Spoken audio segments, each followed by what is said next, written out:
You have to kneel in my presence. No, it's all right. I like it though. I'm having a chillax. Right, everyone, turn to the person next to you and find out what they had for breakfast. Okay,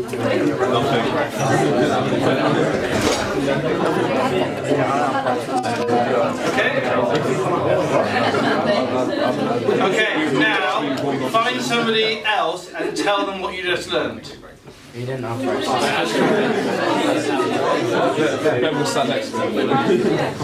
Okay, fine, quick, right, okay, fantastic, congratulations, you've all qualified as journalists. There's absolutely no need to go on any course whatsoever. No, sorry. That's the important thing, is that it's all about passing on information. That's the little fun thing I do with my Cub Scouts on Cub Camp. You know, 25 years ago when I first joined the BBC as a teenager, there was no YouTube, there was scarcely no internet, there was nothing like that. It was all about trying to get involved in a large broadcaster like ITN or BBC, packing parcels for them, answering the phones, getting involved in children in need, volunteering your socks off to try and get close to the cool stuff. Nowadays, with tech that you've got all that at your hands. You can now be jailed for tweets, you can now be jailed for things you say on YouTube. The fact is, all that technology, all that accessibility, all that ability to broadcast is at your fingertips. You don't have to be involved in a sort of production house like the BBC to broadcast anymore. I've brought some artefacts to show you, just to emphasise that point. When John Craven wasn't doing Countryfile, before he even had worked on Newsround, he was a reporter for BBC Points West, and he would go out with one of these, a film can with real film inside, and he'd have 12 minutes of real film. He'd have himself, a cameraman, possibly an electrician, definitely a sound person, maybe a driver and a producer.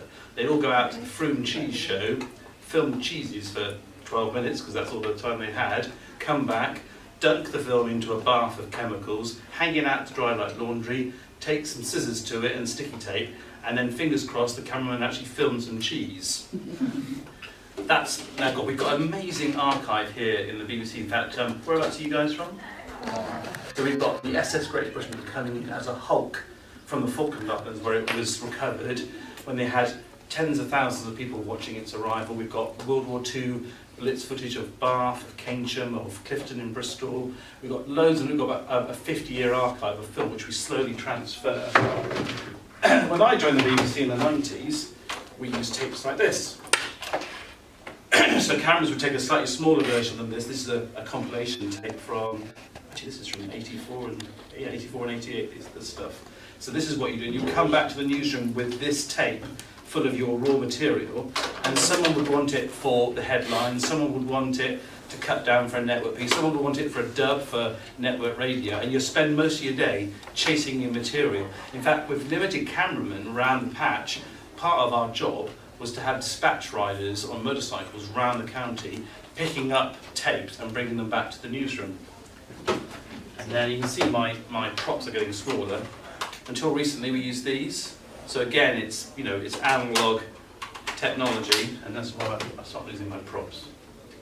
Now, mostly, it's SD cards.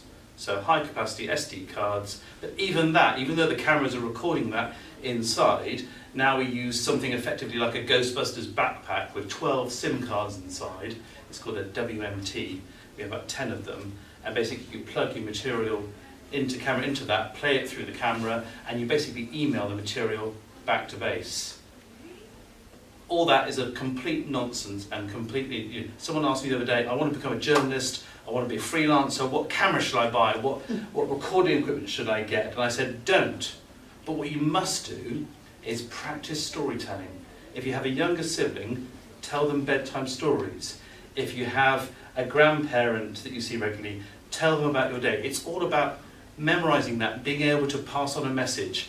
Now, this is my party trick. I am the perfect Points West viewer. I come from Wiltshire, from a town called Royal Wootton Bassett. My parents are from Gloucestershire, from the Wye Valley in Gloucester City. My mum lives in Bath. My wife comes from Taunton. We live in North Somerset. And you have an aunt in North Dorset. Which means that every Points West story we do, well done, every Points West story we do is relevant to me. But that's really unusual. So every evening on Points West, we're telling stories in Swindon, and trying to make people in Taunton care. We're telling stories in Gloucester and trying to